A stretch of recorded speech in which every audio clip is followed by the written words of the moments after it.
Genuine practice, genuine knowing. The 30th of August, 1958. When you're sitting in concentration, don't think that you're sitting here in this meditation hall. Tell yourself that you're sitting alone, in the deep, deep forest. Cut away all your commitments and concerns. Don't think about the group or about anyone at all. Thoughts of what's good, what's bad, what you have or what you lack, you don't have to think them. Think just about what's in your body and establish your mindfulness exclusively on the breath.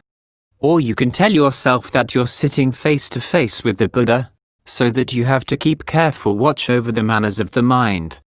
Don't let it fidget around, picking its ears and nose, or scratching itself here and there. Keep the body straight and the mind focused steadily on the Buddha, that is, exclusively on your meditation word, Bhutto. Be mindful with each and every in and out breath. Don't go slipping off anywhere else. If you aren't genuinely intent on what you're doing, you're deceiving your teacher, deceiving the people around you, and deceiving yourself as well. The deceit here is that you close your eyes and act like you're in concentration, but the mind isn't still like the body. When this is the case, you'll suffer. The results of not genuinely being intent are that things sometimes go well, sometimes they don't, sometimes you're aware, sometimes you're not. In other words, the good results you're looking for aren't constant.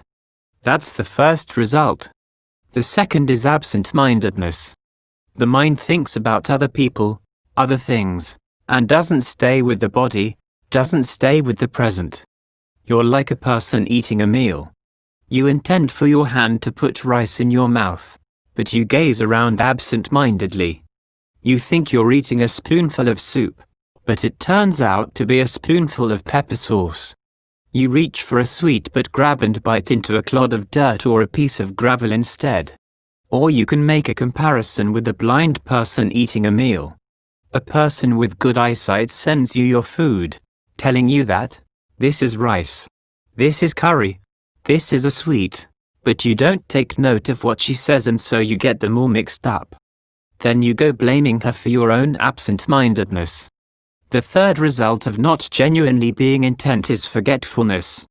You lose track of your mindfulness, lose track of the breath, lose track of yourself. All three of these results are obstacles to the practice. They're signs of not being sincere in your duties. There are two kinds of knowing, genuine knowing and deceptive knowing. Genuine knowing is what stays right here and now within you, without going anywhere else. You know when you're standing, you know when you're lying down, speaking, thinking, etc. As for deceptive knowing, that's the knowledge going after labels and perceptions. Labels are an act of knowing, but they're not the knowing itself. They're like the shadow of knowing. Genuine knowing is being mindful of the present, seeing causes and effects. This is discernment. For this reason, we should each try to train ourselves to give rise to discernment, the genuine knowing that won't deceive us into falling for a mass of suffering. We do this by training the mind to stay firmly in concentration, by being mindful and circumspect in our breathing, by being alert in our every movement, by being genuinely intent in our duties, and by showing respect for our teachers and for ourselves. These are the factors that will lead us to the happiness and well-being to which we aspire.